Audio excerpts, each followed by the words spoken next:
انصاف کے لیے بہت سارے لفظ ہیں، اردو میں بھی اور عربی میں بھی انصاف کا لفظ ہے، ہم سب جانتے ہیں۔ انصاف کو پہلے سمجھ لیں، انصاف آتا ہے نصف سے۔ نصف کیا ہوتا ہے؟ آدھا، آدھا میرا آدھا تیرا، یہ انصاف ہو گیا، ٹھیک ہے؟ اس کو انصاف کہتے ہیں، آدھا آدھا کر دینا۔ لیکن آدھا آدھا ہمیشہ عدل ہوتا ہے یا نہیں؟ آدھا آدھا ہمیشہ عدل نہیں ہوتا۔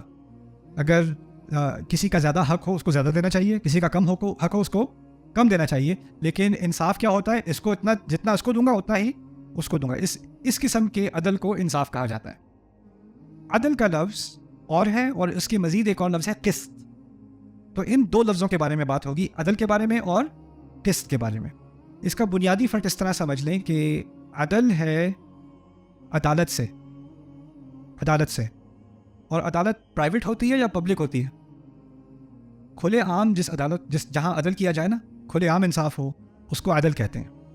سب کے سامنے جو ہو رہا ہو نا، اس کو عدل کہتے ہیں۔ اور کبھی کبھی انصاف کی بات، عدل کی بات چھپے ہوئے بھی ہوتی ہے۔ جیسے آپ کا باس ہے، اس کو نہیں پتا کہ آپ کام کر رہے ہو بھی یا نہیں، آپ ریموٹ جاب کر رہے ہو، اس نے کہا ہے 3 گھنٹے آپ سے مجھے یہ کام کروانا ہے، تو آپ ان 3 گھنٹوں میں ویڈیو گیمز کھیل رہے ہو، اس کو نہیں معلوم۔ آپ نے لاگ ان کیا ہوا ہے زوم میٹنگ میں، اور آپ نے ریکارڈنگ لگائی ہوئی ہے اپنی شکل کی، اور آپ میٹنگ اٹینڈ نہیں کر رہے، اس کو نہیں معلوم، یہ پرائیویٹ ہے، آپ کی غیر انصافی چھپی ہوئی ہے۔ قسط کا لفظ ہوتا ہے کھلے عام ہو یا چھپے ہوئے ہو، لیکن انصاف کرنا۔ تو سب کے سامنے انصاف کرنے کو کیا کہتے ہیں؟ عدل۔ اور ہر صورت میں انصاف کرنے کو کیا کہتے ہیں؟ قسط۔ قسط میں ایک اور معنی بھی ہے، اصل میں قاسط کہتے ہیں غیر انصافی کرنے والے کو، قاسط غیر انصافی کرنے والا، ظلم کرنے والا۔ اور مقسط کہتے ہیں جو اس بات کا پورا اہتمام کرے کہ کہیں غیر انصافی نہ ہو جائے، اس کو مقسط کہا جاتا ہے۔ تو عدل میں اصل میں مثبت معنی ہیں اور مقسط میں منفی معنی ہیں، یعنی غیر انصافی سے بچ کے رہنا، اس کو قسط کہا جاتا ہے۔ اوکے، ایک ہی آیت میں استعمال ہو گیا، فَأَصْلِحُوا بَيْنَهُمَا بِالْعَدْلِ وَأَقْسِطُوا إِنَّ اللَّهَ يُحِبُّ الْمُقْسِطِينَ۔ اس آیت کو سمجھنے میں تھوڑا ٹائم لگے گا، لیکن بہت مزے کی حکمت ہے، یہ بہت خوبصورت حکمت ہے۔ اس طرح سوچیں کہ 3 گروہ ہیں مسلمانوں کے، اے، بی اور سی، ٹھیک ہے؟ 3 گروہ ہیں مسلمانوں کے، اور اے اور بی کی لڑائی ہو گئی، شدید لڑائی ہوگی دونوں کی۔ اللہ تعالیٰ کہہ رہے ہیں وَإِن طَائِفَتَانِ مِنَ الْمُؤْمِنِينَ اقْتَتَلُوا فَأَصْلِحُوا بَيْنَهُمَا۔ اگر اے اور بی کی لڑائی ہو جائے، ایک دوسرے کو مار کٹائی پر آ جائیں، قتل تک نوبت آ جائے، تو ان دونوں کے درمیان صلح کرواؤ۔ کس سے کہا جا رہا ہے صلح کرواؤ؟ اے سے یا بی سے یا سی سے؟ سی سے کہہ رہے ہیں کہ اے کو بٹھاؤ اور بی کو بٹھاؤ اور اب صلح کراؤ۔ تو 3 گروہ ہو گئے، ٹھیک ہے؟ اچھا، اب لڑائی ہوئی، سی نے کہا چلو آ جاؤ، بیٹھ جاؤ، ختم کرو یہ بات، تم سب مسلمان ہو، ہاتھ ملاؤ، نیگوشیشن کرو۔ بات ہو گئی، سب نے ہاتھ ملا لیے۔ یہ اس طرح کا جو بیٹھنا ہوتا ہے، یہ پبلک ہوتا ہے یا پرائیویٹ ہوتا ہے؟ اختلاف ہے کیا؟ پرائیویٹ ہوتا ہے، کیونکہ اس میں بہت نازک بات کرنی ہوتی ہے، اختلافات کرنے ہوتے ہیں، آوازیں اونچی ہوں گی، غصہ ہوگا، ایسے ہی نہیں صلح ہو جاتی، صلح میں ٹائم لگتا ہے، آربیٹریشن ہوتی ہے۔ تو یہ بیہائنڈ کلوز ڈورز ہوتا ہے، یہ پرائیویٹلی ہوتا ہے، اور اس میں یہ المجالس بالامانہ، جو بحث اس کے اندر ہو رہی ہے یا گالم گلوچ تک بھی بات آ گئی ہے یا جو بھی الزامات لگائے گئے ہیں، وہ اس دروازے سے باہر نہیں جائیں گے۔ اور وہ جو سی ہے نا، وہ کہتا ہے دیکھو ہم اس کمرے سے ہم اس وقت تک نہیں نکلیں گے جب تک صلح نہ ہو جائے، ہم نے یہ مسئلہ حل کرنا ہے، پھر ہم نے یہاں سے نکلنا ہے، اور جو بات یہاں اندر ہم نے ڈسکس کی ہے وہ باہر ہم ایک ہی بات کہیں گے، ہم سب ایک ہی صفحے پر ہیں اس ساری نیگوشیشن کے بعد۔ ایسا ہی ہوتا ہے نا، ٹھیک ہے؟ اچھا، اللہ تعالیٰ کہتے ہیں کہ صلح کروا دی دونوں کے درمیان، تو سی بڑا خوش کہ الحمدللہ میری کوشش سے اللہ تعالیٰ نے اس میں برکت ڈالی اور اے اور بی کی لڑائی ختم ہو گئی، ٹھیک ہے؟ اب اللہ تعالیٰ کہتے ہیں فَإِن بَغَتْ إِحْدَاهُمَا عَلَى الْأُخْرَى، اور پھر اس کے بعد بھی اگر ان میں سے ایک دوسرے کے اوپر بغاوت پھر شروع کر دے، میٹنگ سے باہر نکلے، اے اور بی اندر گلے لگا چکے، باہر نکلتے ہی اے کہتا ہے بڑی زیادتی کی اس میٹنگ میں ہمارے ساتھ، کوئی ایک بات نہیں سنی ہماری۔ سی جو ہے وہ بی کے ساتھ ملا ہوا تھا اور بہت غلط باتیں کی ہیں، اور اس نے اب بی کو بھی الزام لگایا، اور کس کو اور الزام لگایا؟ سی کو، اور نکل کے اس نے بی کو فوراً تھپڑ مارا منہ پہ، نہیں مانتا میں عادت۔ اور سی حیران پریشان، یار اندر ابھی ہم نے بات کی تھی، سب چیزیں تم لوگ مان گئے تھے، یہ کیا ہو رہا ہے؟ فَإِن بَغَتْ إِحْدَاهُمَا عَلَى الْأُخْرَى، اب اللہ تعالیٰ نے حکم دیا، کہتے ہیں فَقَاتِلُوا الَّتِي تَبْغِي حَتَّى تَفِيءَ إِلَىٰ أَمْرِ اللَّهِ، جس نے بغاوت کی ہے، ہمارے الفابیٹ میں کس نے بغاوت کی تھی؟ اے نے، تو اب کہا بی اور سی مل کے اب لڑائی کرو، کس کے ساتھ؟ اے کے ساتھ، جب تک کہ وہ واپس اللہ کے حکم تک واپس نہ آ جائیں، لڑتے رہو جب تک وہ اچھا چلو اچھا ٹھیک ہے صلح کرتے ہیں، پھر سے کرتے ہیں، جب تک وہ سرنڈر نہ کریں اور صلح کے لیے تیار نہ ہو جائیں، تب تک سب مل کے ان سے لڑو ان کے، قاتل التی تبغی۔ لیکن پہلا جو پہلی جو میٹنگ تھی نا اس میں جو قرارداد بنائی گئی جس پہ سب نے سائن کیے یا جس پہ سب نے ہاتھ ملائے, اس کو پتہ کیا کہا گیا اللہ تعالیٰ کے کلام میں؟ امر اللہ, اللہ کا حکم. یعنی مسلمان اگر ایک بات مان جائیں, ایک دفعہ اقرار کر لیں, تو اس اقرار کی کیا حیثیت ہے اللہ کے ہاں؟ اللہ کا حکم. حتی تفیء الی امر اللہ, یعنی لم یقل حتی تفیء الی القرار بینہم, اپنے جو آپس میں فیصلہ کیا تھا اس پر واپس آ جائیں, نہیں اللہ کے حکم پہ واپس آ جائیں. یہ اللہ جو فیصلہ کیا تھا وہ اللہ کا حکم کی حیثیت رکھتا ہے. اچھا, اب بی اور سی لڑائی کر رہے تھے نا, اور پھر اے دوبارہ کہتا ہے اچھا ٹھیک ہے چلو ایک اور میٹنگ کرتے ہیں, اس دفعہ نہیں کروں گا. اب دوبارہ کمرے میں بیٹھ گئے, دوبارہ میٹنگ ہو رہی ہے, لیکن اب کچھ فرق ہے. اگر آپ سی ہو تو کیا آپ کے جذبات میں کوئی فرق ہے؟ کیا فرق ہے؟ آپ کو ابھی تھوڑا غصہ آیا ہوا ہے کس کے اوپر؟ اے کے اوپر. پہلی دفعہ جب آپ میٹنگ میں بیٹھے تھے تو اے اور بی دونوں آپ کے لیے برابر تھے. دوسری دفعہ ابھی 15 منٹ پہلے اس سے آپ لڑ رہے تھے, تو آپ کے جذبات ابھی بھی ہلے ہوئے ہیں کہ نہیں؟ تو کیا عین ممکن ہے کہ اس دفعہ جب آپ فیصلہ کرو گے تو زیادہ امکان ہے کہ آپ کس کے خلاف کرو گے؟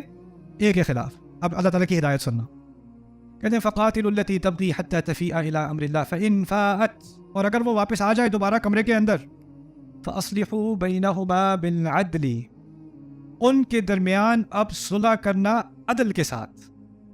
عدل کے ساتھ. شروع میں نے کہا تھا عدل اور قسط میں فرق ہے. کیا فرق ہے؟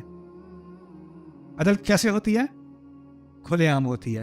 اس دفعہ دروازہ بند کر کے یہ میٹنگ نہیں ہوگی, اس دفعہ یہ میٹنگ یوٹیوب لائیو پہ ہوگی, اس دفعہ یہ براڈ کاسٹ ہوگی. کیوں؟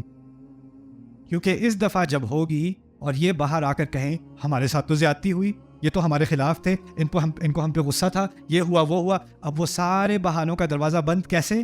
کیونکہ اس دفعہ جب آپ کرو گے فیصلہ تو کھلے عام کرو گے بالعدلی. لیکن کھلے عام فیصلہ کرنے کے باوجود کیا ممکن ہے کہ پھر بھی آپ کے دل میں ان کے خلاف کچھ رہے, جو کھلے عام تو سامنے نہ آئے لیکن خفیہ طور پہ سامنے آ جائے, پیچھے سے سامنے آ, پیچھے سے اس کا کوئی ظہور ہو جائے.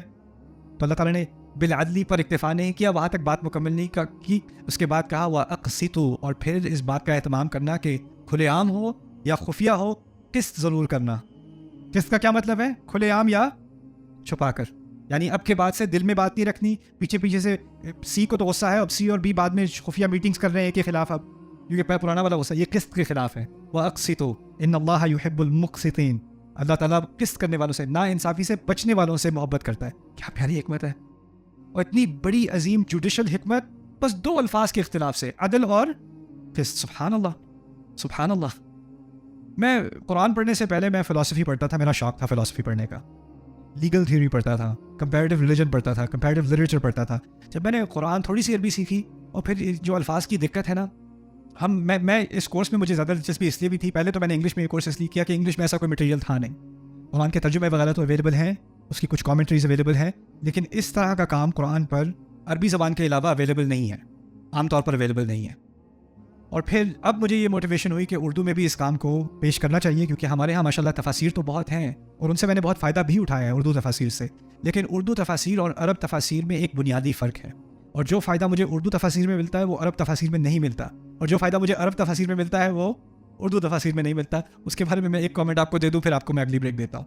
وہ یہ ہے کہ ہمارا جو کلچر ہے نا, خاص کر اس خطے کا, یعنی افغان سے لے کے فارسی کلچر سے لے کے ہند کا جو کلچر ہے نا, یہ ایک فلسفی قومیں ہیں, اور یہ ایک ان کی تراث میں, ان کی ہیریٹیج میں فلسفہ ہے, تصوف ہے, مسٹس اسپریچویلٹی ہے, ٹھیک ہے نا, اور پھر میوزک ہے, آرٹ ہے, یہ ان کی ہیریٹیج ہے, ان کی پوری تاریخ ہے, اور یہ ہماری تاریخ کا ہی ایک حصہ ہے اسلام سے پہلے بھی.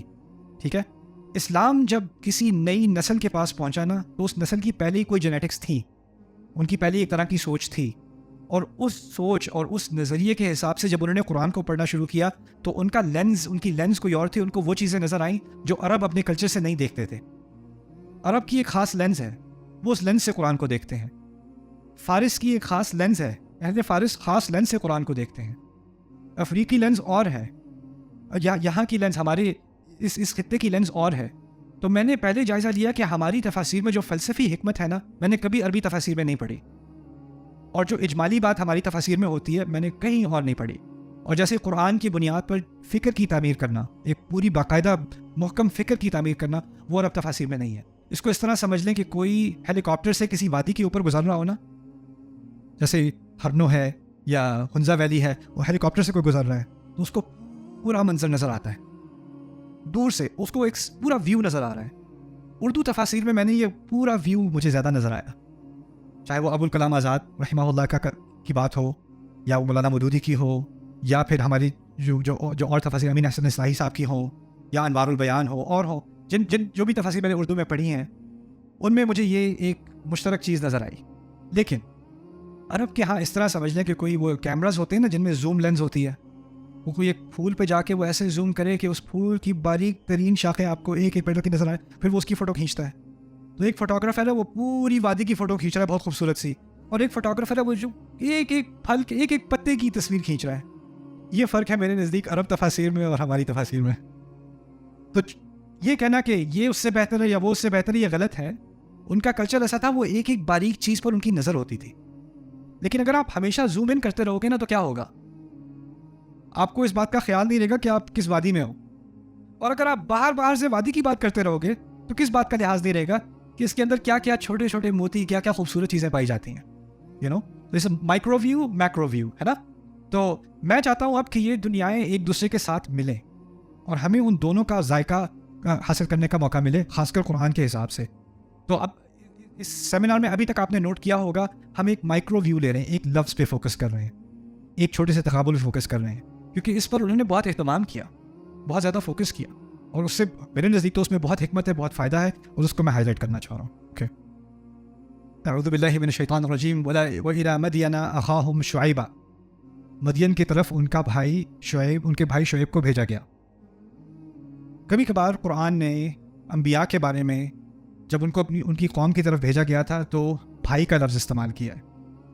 اور سورۃ الشعراء میں خاص کر اذ قال لهم اخوهم نوح, جب نوح ان کے بھائی نے ان سے کہا, پھر اس کے بعد وہ اذ قال لهم اخوهم ہود, ان کے بھائی ہود نے ان سے کہا, اذ قال لهم اخوهم صالح, ان کے بھائی صالح نے ان سے کہا, اذ قال لهم اخوهم لوط, ان کے بھائی لوط نے ان سے کہا. سورۃ الشعراء میں بار بار بھائی بھائی بھائی اور بھائی کا ذکر ہے. لیکن شعیب کے بارے میں کہا اذ قال لهم شعیب, جب شعیب نے ان سے کہا کیا چیز نکال دی, بھائی کا ذکر نکال دیا.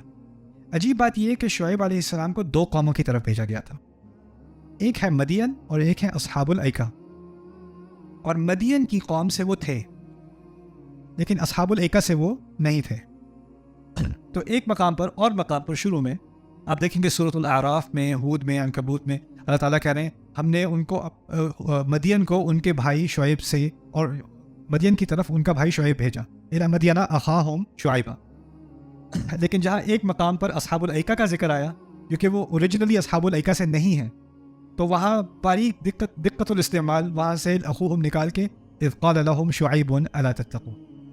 یہ چیزیں لگتی تو بہت آسان سی آبزرویشنز ہیں, لیکن اگر آپ سوچیں ذرا کہ بار بار میں اس کو دہراتا ہوں کیونکہ اس کو ذہن میں رکھنا مشکل ہو جاتا ہے. قرآن ہمارے لیے کتاب ہے, لیکن جب قرآن نازل ہوا تھا تو وہ کتاب نہیں تھا, کلام تھا.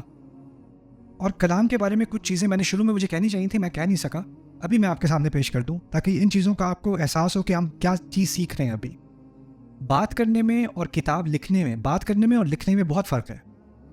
لکھنے میں انسان کو سوچ کے ایک جملہ پورا مرتب کرنا ہوتا ہے, اور مرتب کرنے کے بعد وہ یہ بھی سوچ سکتا ہے کہ یہ لفظ صحیح نہیں, اس کی جگہ میں کوئی اور لفظ لکھ دوں. یا ہو سکتا ہے آپ نے پورا پیراگراف لکھا, پورا مضمون لکھا, اور بعد میں دوبارہ اس کو پڑھا اور خیال آیا کہ ایک دو جملے ایک ہی بات کر رہے ہیں, ان کو میں جمع کر کے مختصر تر انداز میں ان کو ایک ہی بنا دوں. پھر آپ کو خیال آیا کہ میں نے یہ بات تیسری بات کہی تھی, اس کو دوسرا ہونا چاہیے, دوسری بات کو تیسرا ہونا چاہیے, تھوڑا ایڈیٹنگ کر دوں اس کی. ہوتا ہے کہ نہیں؟ اس چیز کو انگلش میں ہم کہتے ہیں ایڈیٹوریل پروسیس, پروف ریڈنگ. یہی ہوتی ہے نا, آپ کچھ لکھ رہے ہو, پھر آپ اس کو ایڈٹ کر رہے ہو, فکس کر رہے ہو. آج کل ایڈیٹنگ کا زمانہ تو کم ہے کیونکہ ہم کچھ لکھتے ہیں پھر سینڈ کر دیتے ہیں, لیکن شکر ہے اب ان سینڈ بھی آ گیا ہے. تو خیر بات یہ میں کہنا چاہ رہا ہوں کہ لکھتے وقت آپ کے پاس ٹائم ہوتا ہے, اور آپ کے پاس سوچنے کا, ریویو کرنے کا, اس کو دوبارہ دہرانے کا, اس میں تبدیلی لانے کا موقع ہوتا ہے. لیکن بولنے میں اس میں سے کچھ بھی نہیں ہوتا. بولنے میں جو منہ سے نکلا وہ فائنل ہے, وہ واپس نہیں لیا جا سکتا. لکھے ہوئے کو آپ مٹا سکتے ہو, ڈیلیٹ کر سکتے ہو, کاغذ کو پھینک سکتے ہو, لیکن جو منہ سے ایک دفعہ نکل آیا اور کسی نے سن لیا تو آپ یہ نہیں کہہ سکتے نہیں یہ نہیں کچھ اور نہیں کر سکتے. قرآن جب نازل ہوا اور دنیا میں پھیلا, اور عرب میں جو پھیلا, قریش میں جو پھیلا, وہ کتاب کے ذریعے سے نہیں، کلام کے ذریعے سے پھیلا. تو رسول صلی اللہ علیہ وسلم ایک دفعہ جو بات کہہ دیں اس میں اب تبدیلی کی کوئی گنجائش نہیں ہے. اور وہ جیسے ہی کہتے ہیں لوگ یاد کر لیتے ہیں اور پھر یاد کر کے اوروں کو سناتے ہیں، پھر وہ یاد کر لیتے ہیں. تو اگر ایک صورت میں بھی ایک لفظ یہاں میرے سے اخوہم رہ گیا، یہاں اخوہم ہونا چاہیے تھا، ٹو لیٹ، اس کی کوئی گنجائش نہیں ہے. اور اب ہم 1500 سال بعد وہی اسی کلام کو، جو کلام تھا اس کو ہم کتابی شکل میں دیکھ کے اب ہم ایک ایک باریک لفظ کی دقت کے بارے میں بحث کرنے کہ یہ لفظ یہاں پر ہے اور یہ لفظ یہاں پر ایسے ہے. تو حیرانگی ہوتی ہے کہ انسان کی صلاحیت میں جو بات کرنا ہوتا ہے نا، اس میں اتنے لیول کا لحاظ رکھنا کہ یہاں پر یہ لفظ ہونا چاہیے، یہاں پر یہ لفظ ہونا چاہیے، یہ ہمارے لیے ممکن نہیں ہے. اور جیسے جیسے ہم اس سیمینار سے گزریں گے، خاص کر اس سیکشن میں اور اس سے اگلے سیکشن میں 4 اور 5 میں خاص کر، یہ بات آپ پر بہت زیادہ واضح ہو جائے گی کہ یہ انسانی صلاحیت سے بہت آگے کی چیز ہے، یہ ممکن نہیں ہے. اچھا، اور اس میں بائی دا وے، کیونکہ مغربی تہذیب ہے، اس میں بھی اسلام بہت پڑھا جاتا ہے. یونیورسٹیز میں، ہارورڈ میں اسلام پڑھا جاتا ہے، بoston میں پڑھا جا رہا ہے، یونیورسٹی آف شکاگو میں پڑھا جا رہا ہے، آکسفورڈ میں اسلام پہ PhD ہوتی ہے. مستشرقین انہیں کہتے ہیں، اورینٹلسٹ نا. تو وہ ایمان کے نقطۂ نظر سے اسلام کو نہیں پڑھتے، ان کا وہ خدا کو نہیں مانتے ان کی، کیونکہ وہ PhD تھیسس کر رہے ہیں. تو ان کا نظریہ یہ ہوتا ہے کہ یہ ایک تاریخی فنامنا ہے اور اس کو ہم کسی طرح سے بیان کریں کہ یہ کیسے ہوا، اسلام، قرآن کیا ہے، کہاں سے آیا.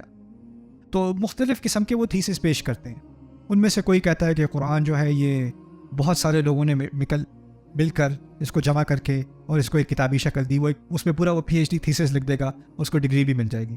کوئی اور آ کے کہے گا کہ یہ بعد میں جو ہے یہ ڈیولپ ہوا اور اس میں شروع میں یہ صورتیں نہیں تھیں، بعد میں یہ صورتیں آ گئیں، اور اس پہ وہ پوری PhD تھیسس لکھ دے گا. تو یہ کیونکہ ان کے ذہن میں یہ بات آ ہی نہیں سکتی کہ کوئی چیز جو یاد کی گئی تھی وہ ویسی ہی رہے جیسے پہلے تھی.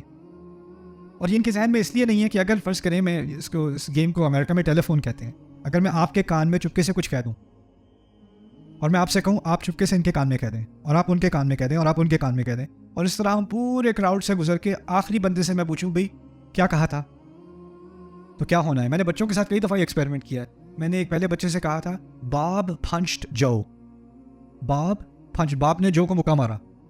اس نے دوسرے کے کان میں، تیسرے کے کان میں، چوتھے کے کان میں. جب 50ویں بچے تک پہنچے، میں نے پوچھا کیا کہا تھا، کہتا ہے صلی اللہ علیہ وسلم. مقصد کہنے کا یہ ہے کہ جب انسان بات کرتا ہے اور بات کے ذریعے سے چیز پھیلتی ہے نا، تو اس میں کیونکہ ہمارا جو حافظہ ہے وہ انسانی حافظہ، اس میں کمزوری آ سکتی ہے. شاید مجھے کوئی بات یاد نہیں رہی، شاید مجھے کوئی لفظ یاد نہیں رہا، ہو سکتا ہے. تو اس میں غلطی کا امکان زیادہ ہے. اگر کوئی چیز لکھ لے، وہ لکھی ہوئی چیز مجھے مل جائے، تو اس میں جو پرانی اصل بات تھی اس کا ریکارڈ زیادہ قابل قبول ہے، وہ زیادہ ریلائبل ہے، قابل اعتماد ہے، کیونکہ وہ لکھا ہوا ہے. اور جو بات زبانی کہی گئی ہے وہ قابل اعتماد کم ہے. اور ہمارا جو دین ہے، قرآن خاص کر، اس کی اصل میں کتابت نہیں ہے. ٹھیک ہے، وہ مرتب ہوا ہے کتابی شکل میں اور اس کو جمع کیا گیا اور مصحف بنائی گئی، لیکن مصحف تو ایک آدھ تھی، یا پورے ایک گاؤں میں، پورے ایک شہر میں ایک آدھ مصحف آپ کو ملے گی. لیکن ہزاروں کی تعداد میں صحابہ قرآن کو یاد کر چکے، اوروں کو یاد کرا رہے ہیں، پھر وہ اور یاد کرا رہے ہیں. ان ساروں کے پاس مصحف نہیں ہے، قرآن کی ایک کاپی نہیں ہے ان کے پاس، وہ دل سے یاد کر رہے ہیں اور وہ پھیل رہا ہے اور پھیل رہا ہے اور پھیل رہا ہے اور پھیل رہا ہے. جو چیز زبانی یاد کر کے پھیلائی جاتی ہے، اس میں تغییر کا اور اس میں حافظے کی کمزوری کی وجہ سے اونچ نیچ کا امکان زیادہ ہے یا کم ہے؟ زیادہ ہے. اور جتنا وہ پھیلے گا کتنا امکان ہے کہ اور تغییرات ہوں گی، اور یعنی ان کے پاس اس صورت میں یہ لفظ تھا یا یہ لفظ تھا، یہ صورت پہلی تھی یا یہ صورت بعد میں تھی، یہ یاد یہاں پہ تھی وہاں پہ تھی. اس کا امکان بڑھتا چلا جائے گا. جتنے اور لوگ حفظ کریں گے اتنا ہی اس کا امکان بڑھتا چلا جائے گا. اور یہی مغربی ذہن کا ایک خاکہ ہے کہ تاریخ جو ہے نا، جو ریلائبل تاریخ ہے، جس تاریخ پہ ہم اعتماد کر سکتے ہیں کہ یہ واقعی اس وقت کی چیز ہے، وہ لکھی ہونی چاہیے، کیونکہ انسان کے محافظے کا اس کا کوئی اعتبار نہیں. یہ ان کی ذہنیت ہے. اب انہوں نے سائنس کا بھی اس میں استعمال کرنا شروع کر دیا ہے. ہو سکتا ہے ان کو پرانا کوئی نسخہ مل جائے قرآن کا، یا جیسے وہ یمن میں ان کو ایک ملا، تو انہوں نے اس کی وہ کاربن ڈیٹنگ کرتے ہیں، یعنی اینالائز کرتے ہیں کہ یہ کس سال کا ہے، کتنا پرانا ہے. یہ اس کی کیمیائی اس کا انالیسس کر کے وہ نکال لیتے ہیں یہ 8 صدی پرانا ہے، یا 12 صدی پرانا ہے، یا 1000 سال پرانا ہے. اب اس کا تجزیہ وہ کر سکتے ہیں. اس کی وجہ سے اب جب وہ قرآن کے پاس آتے ہیں تو یہ کہتے ہیں یہ تو اس کے جو نسخے ہمیں ملتے ہیں، وہ تو مجھے ایک نسخہ کہیں یمن میں کسی پتھر کے نیچے مل گیا، کوئی پرانا، کوئی وہاں پہ مل گیا، کوئی وہاں پہ مل گیا، لیکن اصل کیا ہوگا کوئی نہیں کہہ سکتا. میرے ذہن میں یہ جو سوال تھا، میں نے بہت سارے مستشرقین سے پوچھا، کسی کے پاس اس کا جواب نہیں ہے. آپ کے نظریے کے مطابق تو 1 سال کے اندر ہی لاکھوں قرآن ہونے چاہیے تھے. ایک نہیں، لاکھوں. کیونکہ اگر لاکھوں لوگوں نے یاد کیا ہے اور ہر ایک کے حفظ میں کوئی نہ کوئی ادھر ادھر خلل ہے، تو اس کو کچھ اور یاد ہوگا، اس کو کچھ اور یاد ہوگا. اور اس وقت تو ایسے نہیں ہم سمجھتے نا خلافت کی حکومت جو ہے اس کا بڑا کنٹرول تھا. ایسے تھوڑی ہے کہ وہ فون اٹھائے اور کہا ہے اس نے کیا یاد کیا ہے یا کیمرہ آن کرو. وہ تو ہزاروں میل کے فاصلے پر ہیں، وہ کیسے کنٹرول کر سکتے ہیں کون کس کو کیا سکھا رہا ہے. یہ تو اب ایک قدرتی طور پہ قرآن جلدی جلدی پھیل رہا ہے. ایک کتاب کا لکھنا بھی اس زمانے میں کتنے درخت کاٹنے پڑیں گے، درختوں سے کتنی دیر لگے گی اس کو کاغذ بنانے میں، پھر کتنی دیر لگے گی سیاہی، اور کتنے صلاحیت رکھتے ہیں لکھنے میں. پرنٹنگ میں اتنی دیر لگتی ہے، لکھنے میں کتنی دیر لگے گی، اور اس سے کہیں تیزی سے قرآن زبانی پھیل رہا ہے نا. اور اب وہ زمانہ، اور اب 1500 سال ہو گیا. اس وقت تک تو قرآن کی کروڑوں کاپیاں ہونی چاہیے تھیں جن میں ہر ایک میں فرق ہو ان کے نظریے کے مطابق. اور پھر سوال یہ پیدا ہوتا ہے، میں نے یہ بات میں ٹیکسس میں کی تھی، میں ٹیکسس میں تھا تو کچھ عیسائی حضرات بھی آئے ہوئے تھے. تو میں نے کہا ایسا کرتے ہیں، ایک ایکسپیریمنٹ کرتے ہیں. ایک ایکسپیریمنٹ یہ کرتے ہیں کہ اگر فرض کریں کہ انٹرنیٹ ختم، لائبریریز تمام کی تمام بند، کسی کتاب کا کسی کو ایکسیس نہیں ہے، سب غائب، اور اب میں یہاں اس شہر کے رہنے والوں سے کہوں آپ بائبل کو دوبارہ سے ریپروڈیوس کریں. اس شہر کے رہنے والوں، چلیں تھوڑی آسان کر دیتا ہوں آپ کے لیے. میں پورے امریکہ کے خطے کو جمع کر کے کہتا ہوں آپ پورے امریکہ کے سارے شہروں کو لے لیں، سارے اسٹیٹس کو لے لیں، چلیں کینیڈا کو بھی جمع کر لیں، میکسیکو کو بھی جمع کر لیں، آپ پوری بائبل کو دوبارہ ریپروڈیوس کریں. اور پھر میں ایک اور چیلنج دیتا ہوں، جو یونائٹڈ اسٹیٹس کانسٹیٹیوشن ہے نا، اس کو بھی اب دوبارہ لفظ بہ لفظ ریپروڈیوس کریں. اور میں کہتا ہوں مجھے سینکڑوں میل نہیں چاہیے، مجھے 1 میل کا فاصلہ چاہیے، آدھا میل کر لیں، چلیں ربع میل کر لیں، اس مسجد کا ربع میل. اور ہمارا پروجیکٹ یہ ہے، ہم نے قرآن کو دوبارہ ریپروڈیوس کرنا ہے. آپ اندازہ لگا سکتے ہیں کہ اللہ تعالیٰ نے کیسے اس قرآن کی حفاظت کی ہے. سبحان اللہ، العجیب من القرآن. اسی لیے قرآن نے جب کہا نا کہ قرآن کی حفاظت کی گئی ہے تو لفظ استعمال ہوا ہے انا نحن نزلنا الذکر. الکتاب نہیں کہا، الذکر کہا. الذکر کیا ہے؟ یاد دہانی. یہ بھی ہے جو چیز یاد کی جاتی ہے اس کو بھی ذکر کہتے ہیں. المذکور بھی ذکر ہے، المذکر بھی ذکر ہے، مصدر میں وہ ساری چیزیں شامل ہو جاتی ہیں. تو قرآن کی اصل حفاظت اس کے حفظ کے ذریعے سے کی گئی. اور یہی بات اور عجیب ہو جاتی ہے کہ جو چیز بولی جاتی ہے اور جو چیز لکھی جاتی ہے اس میں ہمیشہ زمین آسمان کا فرق ہوتا ہے. اگر کوئی یہ ریکارڈنگ میری لے کے اس کو کتابی شکل میں ڈالنے کی کوشش کرے تو اس میں بہت بھونڈی اردو ہوگی، اس کو بہت فکس کرنا پڑے گا. جگہ جگہ میں نے بات دہرائی ہے، کبھی آدھا جملہ چھوڑ دیا، کبھی یہ کہہ دیا، کبھی وہ کہہ دیا، وہ سب تو نکالنا پڑے گا نا آپ کو. قرآن نے ایک دفعہ ایک بات کہہ دی اور پچھلی مثال میں نے کہا اخوہم یہاں نکال دیا، وہاں ڈال دیا. کیسے ممکن ہے؟ اور یہ 2 آیات سورۃ الانعام کی 2 الفاظ انگلش میں کہتے ہیں کم آن، کم آن، اردو میں کہیں گے ادھر آؤ، آؤ ادھر، آؤ ادھر کے لیے عربی میں 2 الفاظ ہیں، اور بھی ہیں لیکن 2 الفاظ ہیں، ہلما، ہلما، اور دوسرا ہے تعالو، تعالی. اگر آپ عمرے پہ گئے ہو تعالی بہت سنے گا، تعالی یا رفیق، تعالی لہنا، رائٹ. تو ہلما ہے اور تعالی، ان میں فرق کیا ہے؟ ایک آیت میں کہا ہلما شہداءکم، اپنے شہداء سے کہو آؤ ادھر، آؤ ادھر. اور ان سے کیا کہو؟ الذین یشہدون ان اللہ حرم ھذا، اپنے ان گواہوں کو بلاؤ جو کہتے ہیں کہ اللہ نے یہ چیز حرام کی ہے، بلاؤ ان کو، ان سے کہو آؤ ادھر. اور آؤ ادھر کے لیے کیا لفظ استعمال کیا؟ ہلما. دوسری طرف کہا قل تعالوا اتل ما حرم ربکم علیکم، اور تم کہو، رسول سے کہا آپ کہیے تعالوا، آؤ ادھر، میں پڑھ کے تمہیں سناتا ہوں تمہارے رب نے کیا حرام کیا ہے. یہ سورۃ الانعام میں 2 مرتبہ آؤ ادھر کا لفظ، ایک لفظ 150 آیت میں ہلما، اگلی آیت میں تعالو. کیا فرق ہے؟ فرق تعالو جو ہے نا یہ اصل میں آیا ہے علو سے. علو کہتے ہیں اونچائی کو، جیسے اللہ تعالیٰ کے ناموں میں سے ہے ان اللہ کان علیا کبیرا وهو العلی العظیم، سورۃ آیت الکرسی، وهو العلی العظیم. تعالو اصل میں کہتے ہیں فرض کریں اگر میں یہاں نیچے کھڑا ہوں اور میں آپ کو بلاؤں تو آپ اور میں ایک ہی سطح پر ہے نا، تو وہ ہوگا ہلما. اگر میں اونچا ہوں اور میں آپ کو یہاں اوپر بلا رہا ہوں، علو کی طرف بلا رہا ہوں، تو لفظ اصل لفظ صحیح لفظ، زیادہ تر لفظ صحیح جو ہے وہ کیا ہوگا؟ تعالی، علو کی طرف آؤ، اونچائی کی طرف آؤ. جب وہ ایک دوسرے کو بلاتے ہیں تو کہا ہلما. جب میرا رب بلاتا ہے تو اونچائی کی طرف بلا رہا ہے نا. میرے رب کا کلام، میرے رب کی ہدایت وہ اونچائی بھی پر ہے نا، ان سب کی باتوں سے اونچی ہے نا. ادھر اونچائی کی طرف تو آؤ تو میں تمہیں بتاؤں میرے رب نے کیا حرام کیا ہے، کیا حلال کیا ہے. تعالوا اتل ما حرم ربکم علیکم.